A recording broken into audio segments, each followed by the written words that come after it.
dipersembahkan oleh Luwak White Coffee.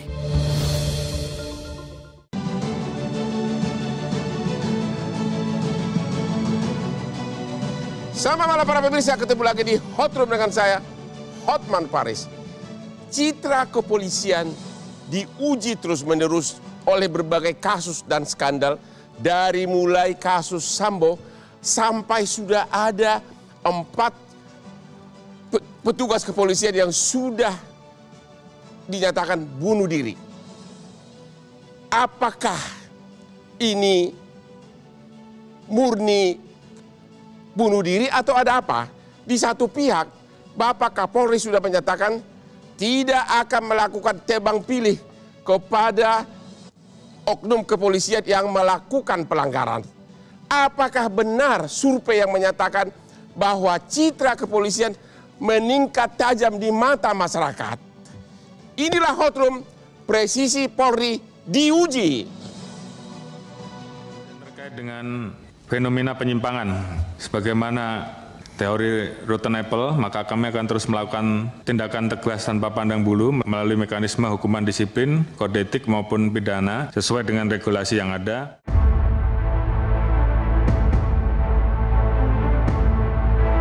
Polisi disorot lagi.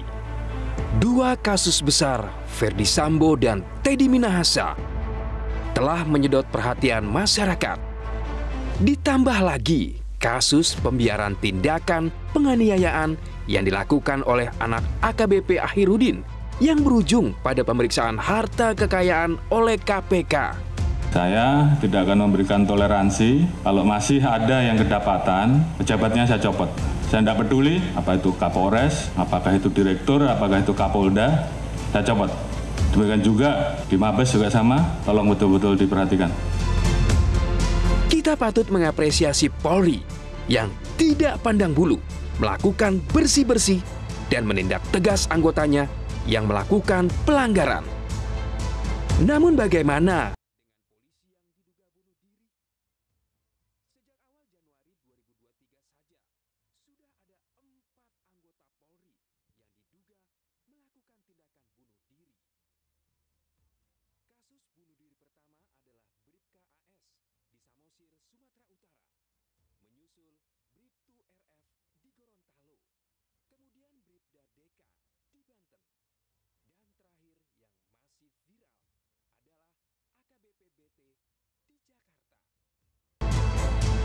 apakah saat ini presisi Polri sedang diuji? Apakah karena kurangnya pengawasan atau apresiasi? Lalu, masih bisakah polisi menjadi aparat penegak hukum yang dipercaya melayani dan mengayomi?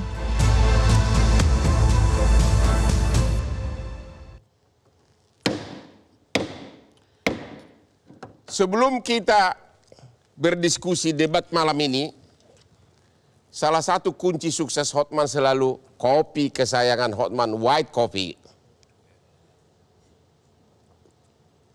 Kalau saya sudah minum kopi ini, jangan harap bisa menang debat sama saya. Oke. Pertanyaan pertama saya tujukan kepada Bapak Brigjen Pol Ahmad Ramadan, Karo Pemnas Divisi Humas Polri melalui Zoom. Pak Ahmad, Kapolri berulang-ulang menyatakan akan menindak tegas oknum kepolisian yang melakukan kesalahan. Tapi belakangan ini kok skandal terus terjadi. Bahkan sudah 4 oknum polisi yang katanya bunuh diri. Apa yang terjadi, Pak? Di satu pihak survei menyatakan bahwa kepercayaan masyarakat kepada polisi meningkat. Apa ini benar ada perang bintang atau coba Bapak terangkan, Pak? Silakan, Pak. Terkait dengan perilaku oknum ya. Sekali lagi kami tegaskan Polri, pimpinan Polri tetap komitmen untuk melakukan tindakan untuk menindak setiap anggota yang salah, setiap anggota yang melakukan penyimpangan. Tidak pandang bulu, tidak ada oknum yang berlindung di institusi Polri. tidak ada institusi Polri memberikan celah untuk memberikan perlindungan terhadap anggota Polri yang salah. Itu komitmen Bang Hotman. Itu komitmen, tapi kenapa kok belakangan ini kok malah banyak kejadian-kejadian yang seperti sampai 4 bunuh diri dan kasus di Medan? Apa yang terjadi? Apa penyebabnya, Pak? Kalau terkait dengan melakukan perawatan, perlindungan, senantiasa dan kontinu, Polri ya, baik Mabes, Polda, Polres, terus melakukan pengecekan, terus melakukan pembinaan terhadap kesehatan, terhadap psikologis, kesehatan itu termasuk kesehatan jiwa, kemudian pemeriksaan rohani, kemudian juga pemeriksaan jasmani. Itu dilakukan secara kontinu 6 bulan sekali. Demikian, Pak. Seorang polisi, yang pengamatan saya, bangga menjalankan tugasnya, sehingga jauh dari kemungkinan untuk bunuh diri. Apakah menurut Bapak sebenarnya ada faktor lain, misalnya karena skandalnya ketahuan, atau dia dibunuh oleh temannya biar jangan terbongkar, sehingga tapi di cover dengan seolah-olah bunuh diri? Kalau kasus-kasus yang terjadi bunuh diri yang tadi telah dijelaskan, itu terkait dengan persoalan-persoalan individu yang terjadi pada diri anggota tersebut. Nah, tentu kita ya melakukan pengawasan. Kita selalu mengingatkan kepada teman-teman ya, peduli terhadap teman-teman, kemudian juga bila melihat atau mengetahui ada persoalan atau permasalahan, soliditas kepada sesama teman itu harus ada ya, untuk menanyakan, juga termasuk melaporkan kepada atasan. Jadi Bapak yakin dan 4 orang itu? Masalah ini masalah individu, Bang Hotman. Jadi kepolisian yakin 4 orang itu bunuh diri bukan karena terlibat skandal sehingga dibunuh oleh temannya? Tentu itu melalui proses, Bang Hotman. Melalui proses, hasil pemeriksaan, hasil penyelidikan, tidak serta-merta kita mengatakan yang bersangkutan itu bunuh diri, tetapi melalui proses ya. Apa latar belakang yang bersangkutan, itu kita tidak langsung memutuskan yang bersangkutan itu bunuh diri, tetapi hasil pemeriksaan, hasil penyelidikan, ada fakta-fakta yang menunjukkan bahwa yang bersangkutan melakukan tindakan tersebut. Terima kasih, Pak. Pak Irjen Pol Purnawirawan Pak Benny Mamoto, Bapak ini kan purnawirawan, sudah lama berkecimpung. Apakah ini memang masalah lama berkelanjutan terus? Apa yang terjadi? Ya, terima kasih. Jadi sebelum saya menjawab, pada kesempatan yang baik ini saya ingin memberikan apresiasi yang tinggi kepada Pak Kapolri, Kakor Lantas dan jajarannya. Ya. Operasi Ketupat lancar. Operasi Ketupat lancar. Masyarakat bisa mudik dengan nyaman. Ya, benar. Ini prestasi yang patut kita apresiasi. Bravo untuk Kapolri. Ya. Nah, kami ingin menyampaikan beberapa hal dalam hal ini. Kapolri sudah jelas tegas. Ya. Kalau tidak bisa beresin ekornya, kepalanya dipotong. Ya, dan sudah terjadi beberapa kali pemotongan. Betul. Ya. Kenapa masih terjadi? Benar. Jawaban kami sederhana sebetulnya. Mereka yang bandel, ya, tidak taat pada aturan dan instruksi dari pimpinan, ya, karena merasa kuat, merasa katakanlah ada yang melindungi. Merasa ada yang melindungi, maksudnya siapa? Perwira atasannya atau oknum DPR atau apa? Adalah itu. Adalah nah itu. Ini kita tarik ke belakang, memang rekam jejak yang bersangkutan arogan. Oh begitu, jadi memang itu kepribadian gitu? Iya, nah oleh sebab itu ketika terjadi masalah ini, kita tahu era medsos sekarang, netizen akan mengkuliti satu persatu, termasuk keluarganya, termasuk ini dan sebagainya. Jadi faktor penyebab utama terbongkar karena peranan netizen? Ada peran netizen dalam hal ini memberi kontribusi informasi dari hasil rekam jejak digital dan sebagainya yang kemudian diekspos, seperti contoh gaya hidup hedon, flexing dan sebagainya, itu membantu mengungkap kemudian dipertanyakan asal-usul dari kekayaannya. Jadi Bapak mengatakan di satu pihak pimpinan Polri sudah tegas, tapi kalau ada individu masih tetap melanggar itu nggak bisa dicegah. Betul. Dan ini masih potensial terjadi lagi. Begitu. Khusus mereka yang bandel. Masih akan terjadi lagi potensial. Ya. Karena tadi masih ada yang bandel. Masih ada yang bandel. Kan harusnya ketika sudah diperingatkan jangan flexing, harusnya stop. Ya. Ternyata masih ada. Khususnya kasus yang di Medan. Ya. AKBP H itu. Nah, ini jadi kita tidak berharap bahwa kasus seperti ini tidak akan terulang lagi, begitu? Iya. Jadi kalau tadi dikatakan kenapa hasil survei naik? Ya. Publik sangat cerdas menilai ini ulah oknum. Ketika pimpinan Polri tegas, berarti ekspektasi publik terpenuhi. Oke, ketika pimpinan Polri tegas berarti ekspektasi publik terpenuhi, makanya citra Polri menurut survei naik. Kita istirahat dulu setelah yang berikut ini.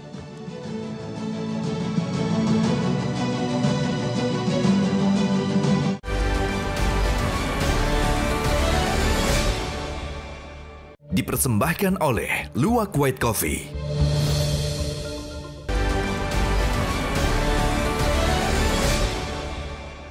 Dipersembahkan oleh Luwak White Coffee.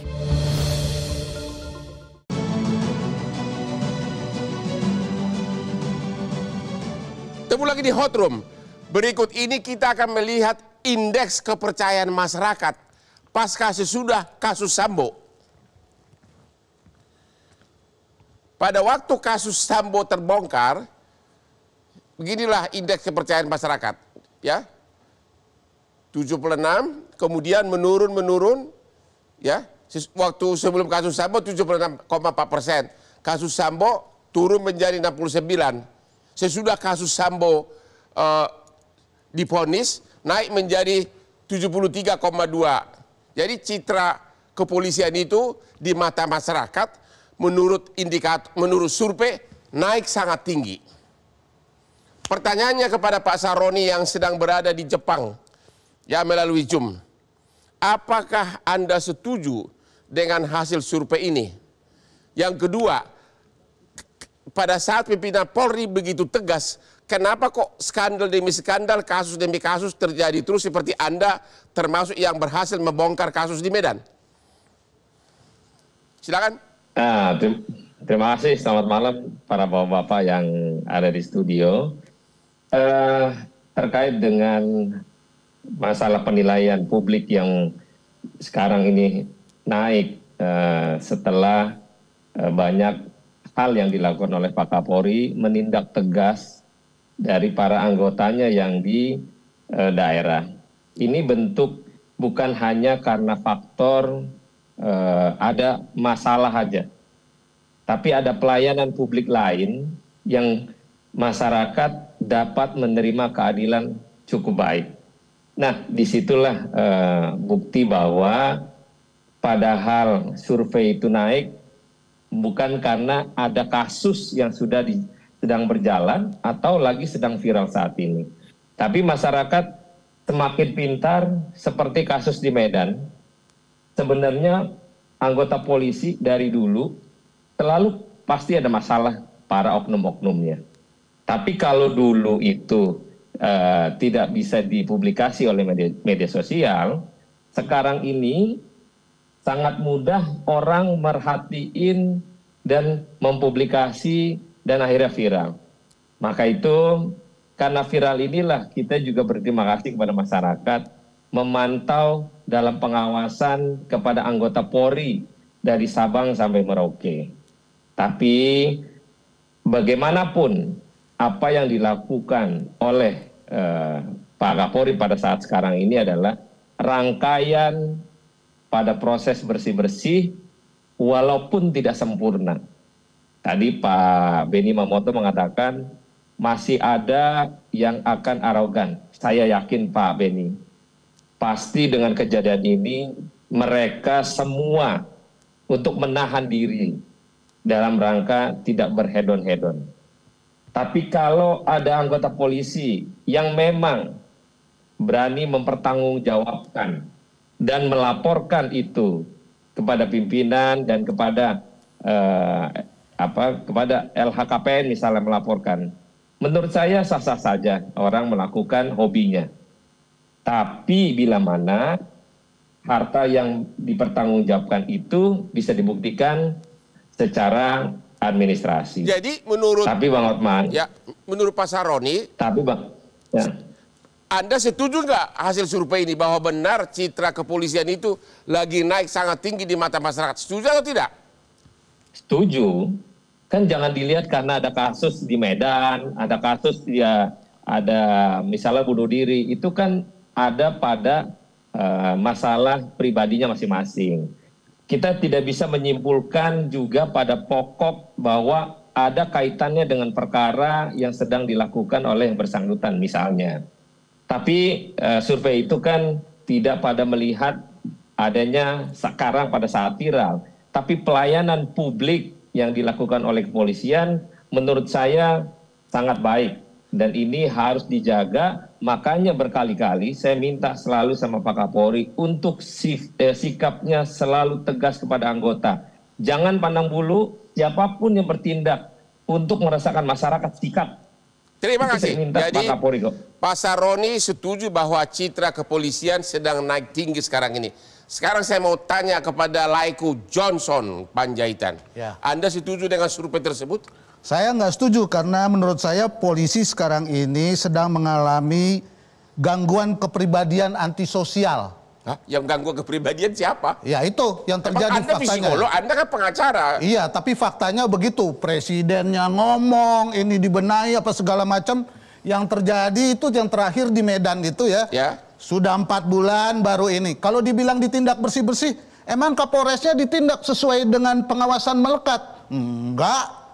Ya, diambil alih oleh Polda, baru diproses. Kan udah lelet setelah viral. Ya, jadi kalau mau langsung menunjuk, saya mau menunjuk itu. Ya. Ya. Yang kedua, kejadian bunuh diri. Ya. Ini naik, ada kecenderungan naik 25% karena sebenarnya yang mati sampai bulan April ini sebenarnya 5 Ya. sesuai dengan datanya Kompolnas. Sementara data kita, data IPW tahun 2022 itu 4 1 tahun. Sekarang ini baru 4 bulan sudah naik 25%. Anda pribadi setuju nggak bahwa itu memang benar bunuh diri atau ada misteri di belakangnya? Karena polisi itu kan bangga sebenarnya dengan tugasnya, tidak stres, ceria. Kok bisa bunuh diri? Anda pribadi gimana? Ya, saya melihatnya ada persoalan di situ. Makanya saya katakan bahwa ada gangguan kepribadian dan antisosial. Penerimaannya katanya tadi itu sistemnya sebagaimana yang dijelaskan oleh Jenderal Ramadan. Ada psikologinya, ada pembinaan ini, pembinaan itu, ada sekolahnya, sekolah calon jenderal, sekolah calon ini, calon ini.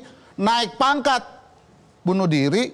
Ingat, ada soal senjata dan ada soal kekuasaan di sini. Ya. Jadi ini menjadi problem. Apalagi kita sudah tahu sekarang ini polisi mengalami tekanan psikologi politik di dalam prosesnya. Sebentar lagi ini saya setuju dengan Pak Beni. Ini akan lebih banyak lagi karena menurut saya situasinya akan sangat berubah. Dan saya aneh itu survei itu masa sih setelah kasus Teddy Minahasa narkoba itu malah jadi naik kayak begitu tuh. Saya juga jadi terheran-heran tuh. Apa survei ini mau menantang viralnya masyarakat nih? Ya. Saya khawatir ini kalau ini terlampau direkayasa. Kan bisa Gawat aja. loh ini. Bisa aja kan 1-2 skandal, tapi bukan berarti institusi keseluruhan tidak membaik gitu loh. Ya bisa saja begitu, tetapi yang dilihat masyarakat kan enggak, yang dirasakan presiden juga enggak, ya kan? Dan menurut saya lama-kelamaan kepemimpinan baik presiden maupun Kapolrinya lama-lama tidak efektif nih, karena dikumpulin kejadian lagi, diancam-ancam kepala mau kejadian lagi, lelet lagi, peraturan-peraturan Kapolri soal pengawasan melekat belum efektif di mana-mana. Gimana? Anda sendiri yang bilang skandal terjadi di mana-mana, bunuh diri terjadi di mana-mana. Gimana itu? Kalau kayak begitu, rakyat semua tahu kok. Apa harus kita survei viral-viral ini? Mana yang lebih banyak viralnya? Oke. Kita harus survei. Nanti kita akan tanya dulu. Tadi ada mengatakan kan ini ada masalah kepribadian. Kita akan nanti tanya kepada ahli psikologi forensik setelah istirahat yang berikut ini. Ketemu lagi di Hot Room.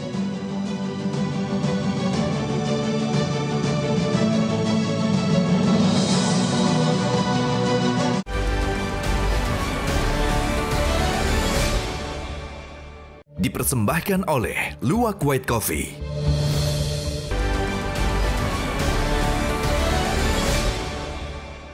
Dipersembahkan oleh Luwak White Coffee.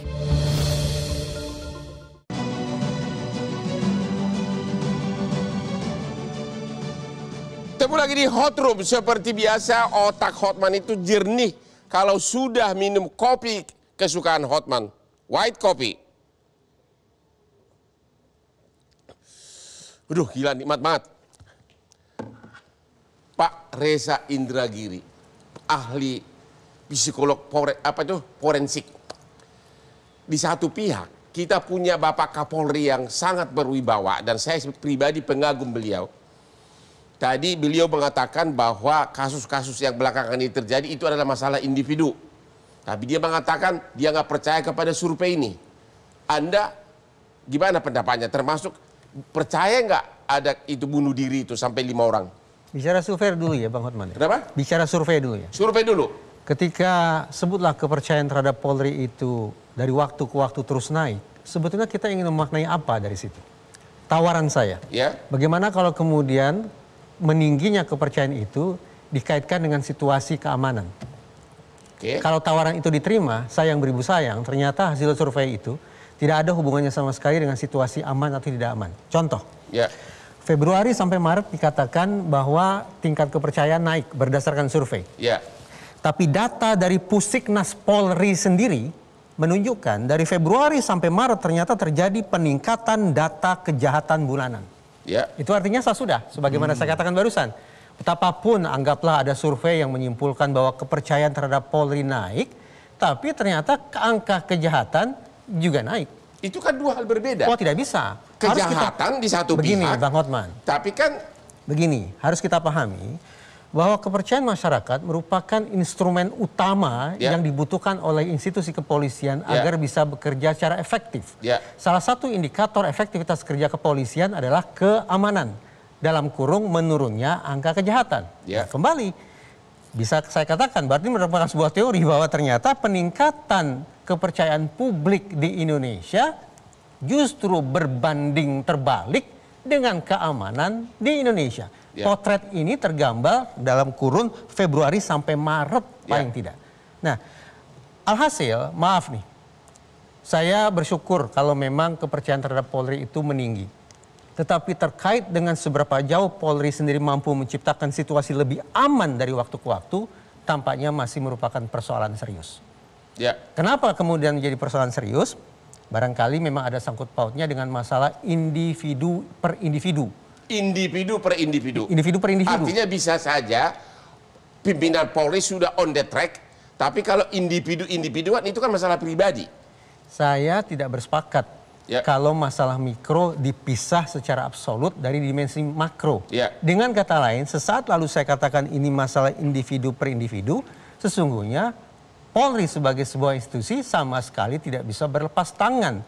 Karena sesungguhnya orang yang tadi disebut bunuh diri, barangkali orang atau personil Polri yang menyalahgunakan narkoba, personil Polri yang melakukan pelanggaran pidana, sesungguhnya saya yakin secara tidak langsung atau tidak langsung adalah akibat dari perlakuan institusi Polri sendiri, salah satunya. Jadi menurut Anda ini bukan murni kelakuan oknum? Di awal tadi saya simak perkataan Pak Kapolri yang menggunakan teori rotten apple, apel busuk. Lalu Pak Ramadan menggunakan istilah oknum. Penggunaan teori rotten apple dan kata oknum adalah solusi tanda petik yang paling gampang karena di seberangnya ada teori yang lebih berbahaya sesungguhnya yang disebut sebagai rotten barrel. Kita tidak lagi bicara apel per apel yang busuk, tapi barrelnya, gentongnya, bahkan sepohonnya juga ikut busuk. Kalau saya ingin mengatakan, tampaknya hari ini tidak cukup lagi bagi kita untuk mengemas masalah ini sebagai masalah individu per individu, masalah oknum per oknum, masalah apel per apel. Tapi Polri sebagai sebuah pohon, Polri sebagai sebuah barrel alias gentong, menurut saya juga harus melakukan pembenahan secara besar-besaran. Mengenai yang bunuh diri, apakah Anda percaya itu bunuh diri? Saya boleh bisa nambahin nggak ini pertanyaan ini? Bagaimana cara kita melihat survei itu kalau pada waktu kasus Yosua di mana teman bunuh teman atau atasan bunuh bawahannya, sementara sekarang naik pada saat dia bunuh diri gitu loh. Jadi waktu bunuh teman turun atau bunuh bawahan turun, tapi giliran bunuh diri naik gitu loh. Sekarang kita tanya dulu kepada Pak Ahmad Ramadan, Karopemnas Mabes Polri. Gimana tanggapan Bapak atas pendapat dua jagoan kita ini? Silakan Pak. Kami tetap berpendapat ini adalah oknum ya. Institusi berkomitmen ya. Berkomitmen tidak melindungi ya. Artinya institusi sudah punya aturan termasuk dengan gaya hidup. Sebelum ramai-ramainya juga Kapolres sudah mengeluarkan PR di tanggal 15 November 2019 ya. Termasuk gaya hidup, termasuk berinteraksi sosial. Nah, itu tetap kejadian. Kemudian pimpinan Polri di semua level memberikan contoh dan perilaku, itu juga diingatkan. Sehingga ada tanggung jawab pimpinan terhadap bawahannya. Nah, kalau terjadi, ya kan, sudah diingatkan, sudah disampaikan aturannya, masih membangkang, maka kita komitmen. Kita lakukan pembenahan dengan bersih-bersih. Kalau ditanya mengapa pada saat bersih-bersih banyak anggota yang melanggar, karena kita bersih-bersihnya serius sehingga dapatnya banyak. Kalau kita bersihnya setengah, dapatnya juga setengah. Oh, itu poin yang bagus. Itu poin yang bagus. Karena bersih-bersihnya serius, maka benar-benar dibuka. Begitu Pak ya? Iya, betul.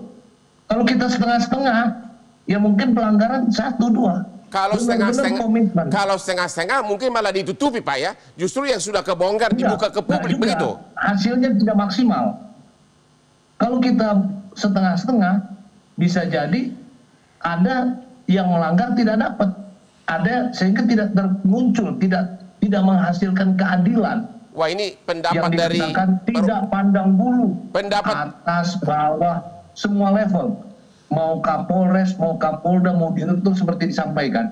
Dan itu telah dibuktikan oleh Bapak Kapolri. Demikian. Pendapat beliau ini no viral, no justice. No viral, no justice. Sebentar loh. Pendapat beliau ini ada benarnya juga, justru karena tegas dibuka ke publik jadi terungkap. Iya, tapi no viral, no justice. Kalau nggak viral ya nggak ada justice-nya. Itu loh. Jangan emosi. Oh, siapa yang emosi? Kalau menjadi perbincangan publik setelah viral itu benar. Tapi kalau diproses setelah viral itu nggak benar. Proses itu tetap berjalan. Contoh kasus di Sumut. Proses itu berjalan. Di bulan Maret, AKBP AH itu udah dicopot. April baru viral. Jenderal, itu contohnya. Faktanya nggak begitu. Si Ahrudin ini sudah flexing sebelum-sebelumnya. Apakah Kapolresnya sebagai atasannya melakukan perkap, melakukan pengawasan melekat? Apakah teman-teman di sekitarnya nggak? Bagaimana? Dia orang kuat kok di situ sehingga terjadi seperti itu. Saya bisa nanggepin nggak? Ya silakan, Pak Sarwan, silakan. Bang Johnson, yang penting sekarang itu polisi sudah melakukan, yang bersangkutan dipecat. Hasil Jadi akhirnya, hasil akhir yang sekarang yang kita bahas adalah bagaimana langkah pengawasan polisi di internal untuk kedepannya. Jangan sampai ada lagi terkait dengan yang seperti di Medan. Jadi kita jangan akhirnya banyak kekurangan. Pastilah Republik kita banyak kekurangan, Pak Johnson. Kita akui bahwa di Republik ini banyak sekali kekurangan. Tapi minimal ada upaya untuk memperbaiki, bersih-bersih dalam rangka tidak semestinya harus 100% baik, tapi minimal ada upaya.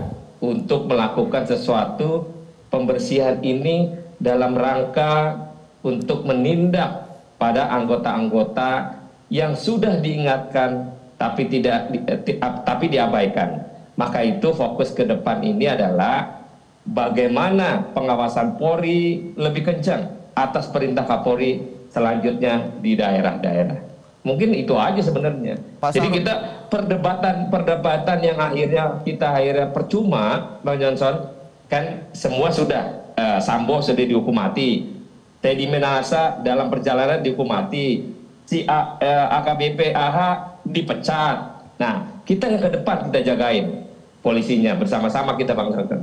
Ya, Pak Saroni, justru saya bicara seperti ini karena rakyat ini termasuk saya sangat mencintai polisi, jangan salah. Tapi ya kan?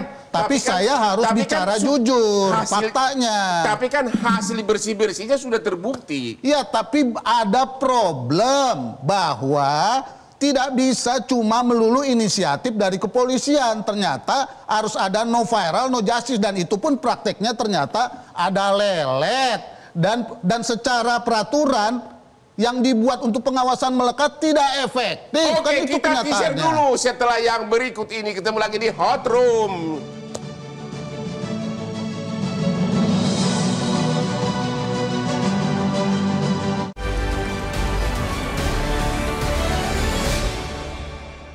Dipersembahkan oleh Luwak White Coffee.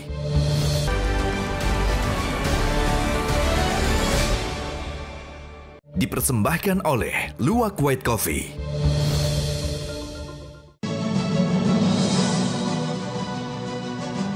Ketemu lagi di Hot Room.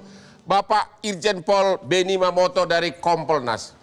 Apakah Anda setuju? Inilah pertama kali dalam kepemimpinan Kapolri bisa jenderal demi jenderal bahkan perwira menengah pada kena sanksi hukum. Bukankah itu suatu pujian kepada Bapak Kapolri? Anda setuju atau tidak? Ya, kami dari Kompolnas mengapresiasi karena apa? Langkah yang diambil oleh Bapak Kapolri secara tegas itu ternyata tidak hanya diapresiasi oleh publik, tetapi juga anggota yang masih mau dengar itu menjadi mengerem, tidak melakukan pelanggaran. Apakah pernah itu kejadian di Kapolri-Kapolri sebelumnya? Sebelumnya waktu era Pak Dibyo Widodo, Jenderal Dibyo Widodo, itu sangat tegas ketika ada informasi pelanggaran di tingkat pelaporan saja, itu bisa bedol desa. Satu tim itu dipindah semua ke... Tapi kan yang sampai jenderal kan baru dibawa ke pimpinan Kapolri yang sekarang. Betul, kami melihat itu. Jadi Anda mengatakan bahwa pimpinan Kapolri yang sekarang benar-benar jauh lebih hebat dari Kapolri sebelumnya? Masing-masing Kapolri punya tantangan jauh lebih hebat atau tidak? Nggak boleh abu-abu. Karena jenderal, lebih jenderal, perwira semuanya disikat. Gimana? Dalam sisi ketegasan, ya. Dalam sisi ketegasan? Ya. Dalam tebang pilih? Sejauh ini kita melihat sendiri kan beberapa yang katakanlah dianggap dekat oleh kalangan kepolisian masuk juga. Jadi Anda memuji Bapak Kapolri? Kami mengapresiasi. Dan hasil survei ini benar? Kami mendukung karena survei ini indikatornya bukan hanya satu. Ya. Termasuk pelayanan publik secara online, SIM, ETLE, segala macam. Semua meningkat? Itu publik sangat mengapresiasi. Begitu. Apalagi yang harus dilakukan? Reformasi kultural harus terus dilakukan. Kemudian perlu diingat situasi sekarang sudah berubah, begitu transparan di era medsos ini, maka Polri pun harus berubah. Kami dari Kompolnas juga harus berubah dalam hal pelayanan. Ketika lambat melayani, publik akan curhat lewat medsos. Oke, jadi Anda sebagai Kompolnas puas dengan kinerja Kapolri? Yes or no? Masih perlu ditingkatkan. Tapi udah di atas rata-rata atau bagaimana? Sudah di atas rata-rata, tetapi sekali lagi masih banyak hal juga yang harus terus dibenahi karena ekspektasi publik tinggi. Ini Kompolnas yang adalah mitra kerja dari kepolisian mengatakan sudah sangat puas. Katanya inilah pertama kali Kapolri yang berani menindak jenderal demi jenderal. Anda bagaimana? Itu positif, tetapi Polri tidak bekerja untuk dirinya sendiri. Ya. Jadi penilaian efektivitas kerja Polri jangan dilihat internal Polri. Efektivitas kerja Polri yang dinilai adalah dampak kerja Polri terhadap masyarakat, spesifik terhadap apa yang harus dilakukan? Tadi saya katakan, kalau ternyata tidak ada sangkut pautnya, tidak ada tali temali antara hasil survei yang konon menunjukkan kepercayaan publik meningkat, tapi statistik kejahatan juga meningkat, maka menurut saya hasil survei tentang kepercayaan tutup saja. Ya. Jadi Polri tidak usah terlalu dipusingkan tentang survei kepercayaan publik. Kesampingkan itu. Yang harus dilakukan apa? Kerja konkret, ciptakan rasa aman di masyarakat. Ya. Bangun kemitraan sejati dengan publik. Karena menurut saya ada 3 hal yang menjadi agenda besar. Pertama, terus-menerus mendorong masyarakat untuk mau melapor. Ya. Dengan kata lain, harus bisa menyingkirkan jauh-jauh opini publik bahwa melapor ke polisi akan menambah melipat gandakan persoalan. Terima kasih, Pak Johnson. Ya. Kita kan bagian dari Indonesia. Ya. Polri itu adalah milik kita, untuk kita juga. Ya. Kita dilindungi anak istri kita. Ya. Ada enggak dari Anda saran positif lah, jangan negatif melulu dong. Oh, saran saya selalu positif. Justru apa yang saya tampilkan sebagai sebuah fakta, itu kan hal-hal yang dipersoalkan oleh masyarakat kan. Itu what to do next? Ya itu yang harus gini loh, kritik masyarakat itu diterima dulu. Ya. Setelah diterima, bagaimana kita melakukan perubahan? Yang pertama saya kira humas-humas ini ya, baik dari mulai yang paling atas sampai yang paling bawah harus mulai hati-hati. Karena kita pernah mengalami problem penegakan hukum di soal berita bohong. Sementara kita mau menghadapi periode politik. Yang kedua, independensi lembaga ini harus dijaga benar-benar, ya kan? Dan jangan terulang lagi pembuatan satgasus baik secara terbuka maupun secara diam-diam. Yang ketiga, soal senjata. Yang keempat, peraturan yang dikeluarkan misalnya pengawasan melekat, penindakan yang secara langsung, jangan bombastis. Ya, kepalanya akan kita tidak butuh jargon-jargon yang gitu. Itulah diproses lah yang itulah pointer-pointer saran dari Bapak. Iya, oke, saya kira Pak itu. Pak Ahmad Saroni, what next? Apalah yang harus dilakukan lebih lanjut? Next ini ada tugas Pak Kapolri dan jajaran dari Sabang sampai Merauke adalah bertahan untuk melakukan kegiatan yang sifatnya mengayomi masyarakat, melayani dengan bentuk para pengadu untuk mencari keadilan. Ya. Tidak selalu mulu bahwa polisi ada hal-hal yang kurang pantas. Tapi minimal kalau tadi Pak Reza bilang tidak perlu survei, survei itulah indikator di mana bahwa institusi masih banyak kekurangan di areal mana untuk diperbaiki. Maka itu fokus sekarang institusi polisi, mari kita masyarakat secara total untuk mengawasi apa yang menjadi tanggung jawab masyarakat untuk mengawasi institusi polisi. Anda dari sebagai bagian dari pengawasan, Anda masih setuju nggak bahwa no viral no case itu harus terus dilanjutkan nggak? Harus viral terus menerus? Ada bagusnya, ada viral untuk melakukan justice dalam masyarakat. Ya. Jangan sampai nggak viral. Viral ini perlu juga. Inilah agenda keterbukaan informasi publik. Maka suka nggak suka, informasi publik keterbukaan ini harus kita terima semuanya. Jadi Anda mendorong agar tetap masyarakat aktif di medsos untuk memviralkan apapun yang ada kejanggalan. Sangat perlu diviralkan karena ini adalah bantuan pengawasan dari publik untuk menjaga institusi Polri lebih baik ke depan. Terima kasih Bapak Ahmad Ramadan, Karopemnas Mabes Polri. Bagaimana kesimpulan tanggapan Anda atas semua saran ini? Kami terima semua saran dan kritikan. Karena kami selalu terbuka menerima kritikan dan saran-saran tersebut. Juga termasuk seperti yang Bang Sauri bilang kan, viralkan sebagai wujud pengawasan terhadap lembaga Polri. Kami akan lakukan. Apakah Polri akan melindungi rakyat yang memviralkan? Takutnya nanti kena pencemaran nama baik. Tidak. Jadi bentuk viral, memviralkan semua pelanggaran yang dilakukan anggota Polri sebagai wujud pengawasan kepada anggota Polri. Dan tentunya kita mengucapkan terima kasih, Bang Hotman. Oke, Indonesia akan banyak kegiatan. Bang Hotman, ada satu contohnya Bang Hotman. Ya, silakan Pak Artaroni. Silakan. Contoh satu di Lampung, ya. Diviralin nggak diperkarain sama polisi kan? Ya. Apalagi contoh yang lain? Waktu di Lampung ada yang viralin tapi nggak diperkarain. Nah, ini contoh viral yang cukup, yang gampang dinilai oleh masyarakat. Saya katakan tadi, viralkan saja terkait dengan pengawasan daripada fungsi kegiatan polisi di daerah masing-masing untuk yang lebih baik ke depannya polisi. Dan sebagian masyarakat itu datang ke Kopi Joni dan minta diviralkan di IG-nya Hotman Paris yang sekarang lagi ngetop terus. Pak Ahmad Ramadan, ini kan Indonesia akan banyak melakukan kegiatan termasuk kegiatan ASEAN di Labuan Bajo. Apa kesiapan kepolisian sekarang ini?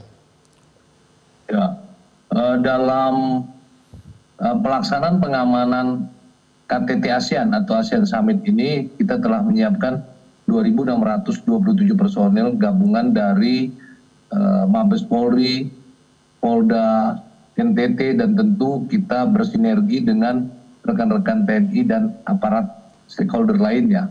Kita menurunkan 8 satgas ya. Tentu kita menempatkan satgas preemptif dan preventif yang didukung oleh satgas Gakum. Yeah. Nah, ini dalam rangka menunjukkan kepada negara luar, karena ini ada tamu-tamu dari delegasi negara maupun kepala negara di ASEAN, kita tunjukkan bahwa negara kita ini aman.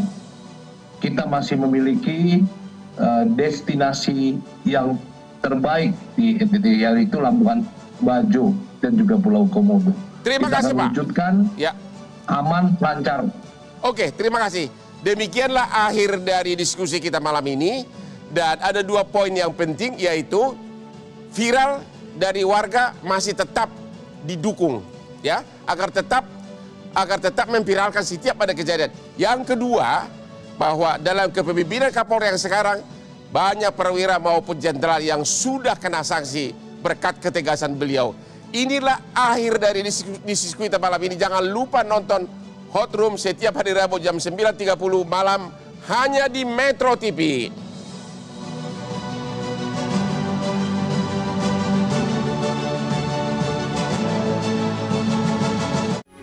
Metro TV.